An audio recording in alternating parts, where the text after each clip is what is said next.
자, 국외 음반에 이어서 제가 가장 좋게 들은 국내 음반 10장 소개해드리도록 하겠습니다. 마지막에는 좋게 들었던 음반 10장도 추가로 올려드리니 그 리스트도 참고하시면 좋을 것 같습니다. 바로 시작해볼게요. 10등을 차지한 앨범은 극동아시아 타이거즈의 몽유호원입니다.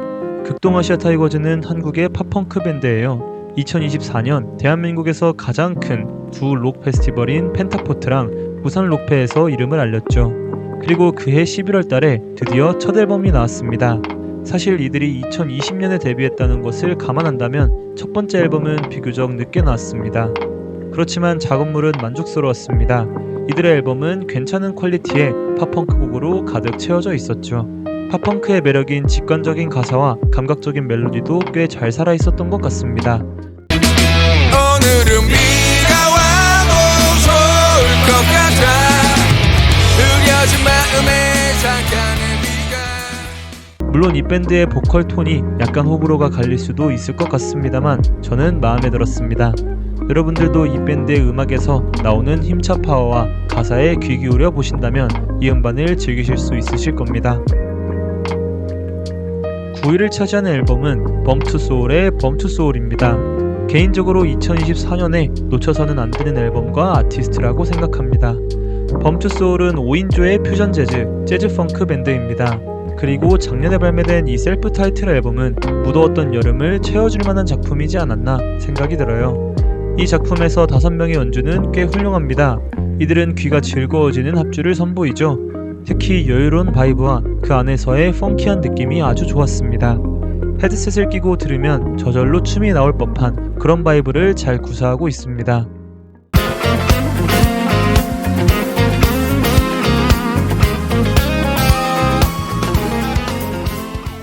물론 국외의 퓨전 재즈 펑크의 전성기에 이런 유형의 음반은 널리고 널렸지만 국내에서도 이런 작품이 나올 수 있었다는 것에 의의를 두어야 할 것 같습니다. 8위를 차지한 앨범은 오코에의 Whether the Weather Change or Not입니다. 아마 작년 힙합씬에서 가장 큰 주목을 받은 음반이지 않았을까 생각이 듭니다. 이 오코에라는 그룹은 오투라는 프로듀서와 이쿄라는 래퍼로 이루어진 그룹인데 장르는 재즈 힙합입니다. 근데 이런 재즈 힙합 음반은 흔하지 않았습니다. 사실 재즈 힙합이라고 하면 하나의 악기, 하나의 멜로디를 사용한 부드러운 비트의 곡들이 많습니다. 하지만 본작은 달랐죠. 재즈 음악을 구성하는 악기들이 래퍼를 보조하는 역할을 수행한 것이 아니라 오히려 반대로 본인만의 개성을 가진 채 달려나갑니다. 음반을 들어보시면 여러 악기들의 현란한 변주가 귀에 쏙쏙 들어옵니다. 퓨전 재즈, 펑크, 소울 재즈 등의 바이브를 다양하게 가지고 있었고 그래서 힙합이 대문자가 아닌 재즈가 대문자인 재즈 힙합 음반이 나왔습니다. 사실 이 음반을 재즈 힙합이라고 칭하기에도 애매한 느낌이 있습니다. 그 정도로 사운드가 기존의 재즈 힙합과 부합하지 않고 재즈만의 색이 진합니다. 래퍼 이큐의 랩도 꽤 기억에 남았습니다. 존재감이 강한 재즈 연주와 부드럽게 섞이기 위해 많은 노력이 분명히 있었을 것이라고 생각합니다. 그래서 사실 래퍼로서의 실력을 뽐내기 위한 랩보다 다채로운 재즈 연주에 잘 섞이기 위한 그런 랩을 디자인했다고 생각합니다.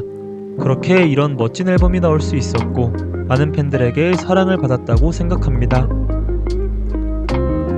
7등을 차지한 음반은 왑디의 우리의 친구 머피처럼입니다. 이 앨범은 올해 국내외로 사랑받은 작품입니다. 최근 들어 한국의 인디 음악이 외국인들에게도 꽤나 사랑을 받고 있는데요. 왑디도 그 중 하나입니다. 왑디의 음악은 인디 록 사운드를 보여주면서도 미드웨스트 이모나 파워팝 감성이 강하게 묻어나옵니다. 미드웨스트 이모 특유의 찐따 감성이 잘 드러나 있죠. 직관적인 가사들도 비슷한 방향으로 갑니다. 보컬은 로파이하게 녹음되어 있는데 그 점이 이 음반과 왑디라는 아티스트의 정체성을 더 살려주는 느낌이죠.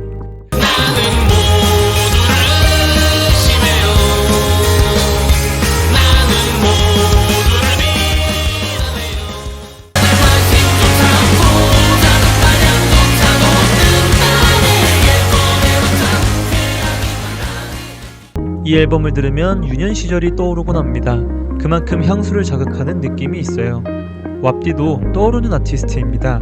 특히 파란 노을을 좋아하시는 분들이라면 왑디의 음악도 꼭 청취해보시는 것을 추천드리겠습니다.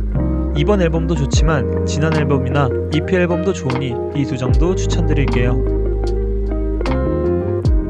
6위를 차지하는 앨범은 허클베리피의 리어드 미션입니다. 본작은 개인적으로 올해에 가장 좋게 들은 힙합 음반입니다. 일단 80년대 동부 힙합 사운드를 과감하게 가져온 것 자체가 너무 반가웠습니다. 사실 90년대 골든에라 사운드의 힙합 음반은 현대에 많이 만나볼 수 있어도 80년대 중후반 사운드를 시도하는 아티스트는 잘 없거든요. 그런데 허클베리피가 이렇게 딱 훌륭한 음반과 함께 좋은 타이밍에 복귀했습니다. 일단 음반의 처음부터 끝까지 프로듀싱은 끝장난다고 생각합니다. 비트들이 다 잘 조각되어 있었고 샘플링도 훌륭했죠. 개인적으로는 꽉 찬 샘플들을 들으며 퍼블릭 에너미의 음악이 연상되기도 하였습니다. 총괄 프로듀싱한 DJ 킴루츠의 활약도 훌륭했고 여러 트랙에서 DJ 짱가의 스크래칭이 아주 맛있었습니다.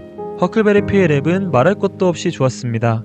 마지막으로 베테랑과 신인을 가리지 않고 피처링에 불러낸 것도 멋진 시도 그리고 성공적 시도였다고 생각합니다.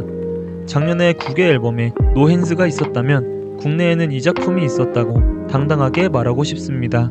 이런 음반이 국내에 나와주는 것만으로 국내 힙합 팬들의 관심을 과거의 힙합 사운드로 돌려놓을 수 있다는 점에서 아주 의의가 있는 음반이라고도 말씀드리고 싶습니다.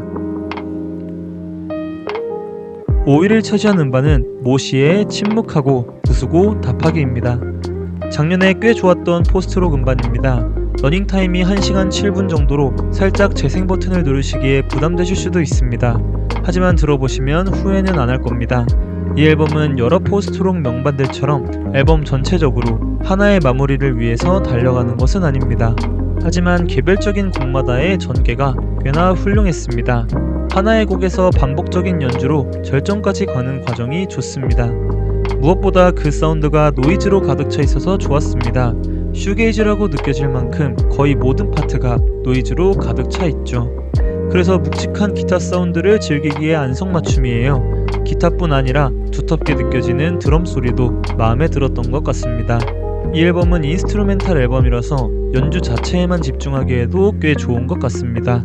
본작은 슈게이즈나 둠게이즈 혹은 노이즈록을 좋아하시는 분들에게 강력하게 추천드립니다. 특히 록 음악 좋아하신다면 놓쳐서는 안됩니다. 4등을 차지하는 앨범은 파란 노을의 스카이 100입니다. 파란 노을이 애프터 더 매직 이후로 1년 만에 다시 돌아왔습니다. 그는 이제 믿고 듣는 아티스트의 반열에 오른 것 같아요. 이번 작품도 국외에서의 관심이 여전했고요. 국내 팬들에게도 큰 관심을 받았습니다. 그리고 여전히 훌륭한 수준의 음반이었어요. 그가 여태껏 잘해오던 것, 그런 것을 또 잘 만들어 왔습니다. 전작에 비해 살짝 변화한 특징이 있다면 노이즈가 전반적으로 더 커진 느낌이 있습니다. 일렉 기타도 물론 노이즈에 한몫하지만 특히 둔탁한 드럼 사운드가 기억에 더 많이 남는 것 같습니다. 더 설명은 필요 없을 것 같습니다. 그는 여전히 파란 노을이었기 때문입니다. 3위를 차지하는 앨범은 미역수염의 2입니다. 미역수염의 두 번째 정규 앨범은 그들의 첫 번째 앨범보다 좋았습니다.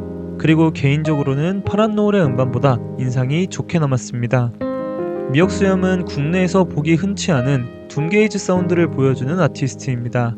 둠게이즈라고 하면 슈게이즈에다가 둠메탈이 융합된 장르로 더 묵직한 기타 톤이 슈게이즈 감성에 녹아있다고 생각하시면 되겠습니다. 그래서 슈게이즈랑 감상은 비슷하지만 일렉 기타가 더 묵직하게 귀를 뒤덮습니다. 본작도 마찬가지입니다. 앨범 내내 빽빽한 기타 노이즈가 귀를 강타합니다. 근데요, 그 노이즈가 정말 너무 좋아요. 멜로디도 아름답게 잘 작곡되어 드러나니 제가 좋아하지 않을 수가 없었습니다.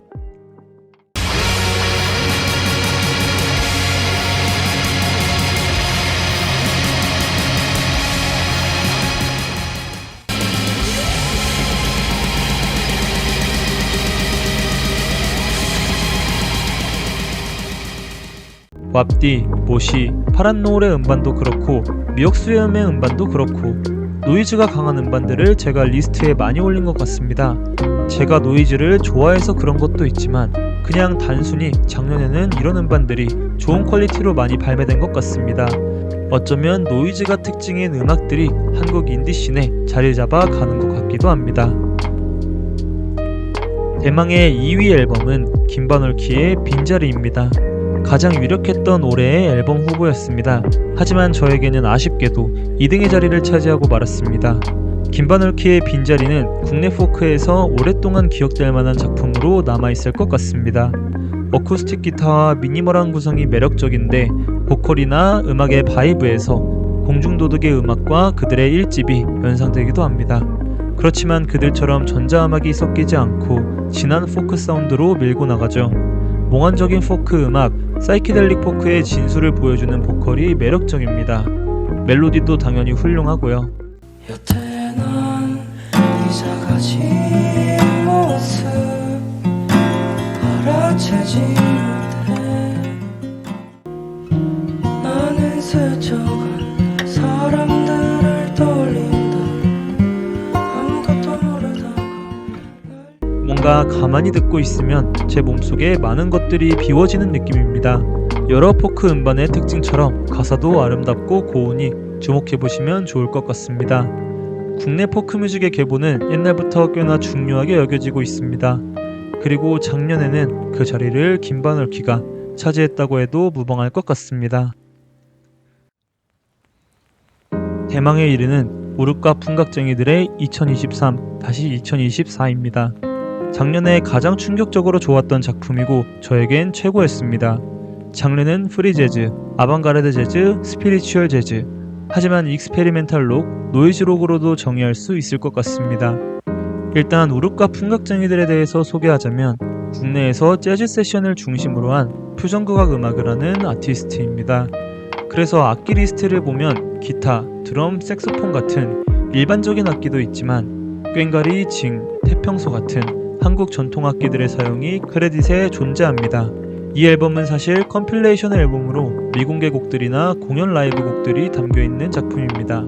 근데 너무 좋았어요. 개인적으로 정규 앨범으로 나온 2023년의 셀프 타이틀 음반보다 좋았습니다. 이 음반은 음원 사이트에는 없어서 유튜브를 통해서 들었고요. 육감을 자극하는 시원한 악기 소리가 일품이었습니다. 특히 일렉 기타와 태평소 소리가 공기를 뚫고 미친듯이 활개치는데 그게 진짜 소름 돋게 좋습니다. 이들의 정체성은 재즈에 있다고 생각하지만 개인적으로 이번 음반은 일렉 기타의 파트가 많아서 충분히 록 음반으로도 느껴졌습니다. 심지어 제 귀로는 노웨이브라는 장르가 연상될 정도로 아주 날카롭게 찌르는 소리가 마음에 들기도 하였습니다. 솔직히 이 음반에 대해 설명하는 것이 의미가 있나 싶습니다. 지금 당장 유튜브에 검색하셔서 들어보시는 것을 추천드릴게요. 당신의 음악 인생에 새로운 길이 열릴 수도 있습니다. 자, 마지막으로 10장의 음반 보여드릴 텐데요. 지난번 영상처럼 15장이 아니고 10장인 이유는 제가 그냥 국내 음반을 많이 안 들어서 그런 것도 있고요. 그만큼 좋은 앨범을 더 이상 못 찾겠어서 그렇습니다. 이번 영상도 만족하셨길 바라며 저는 다음 영상으로 돌아오겠습니다. 시청해주셔서 감사합니다.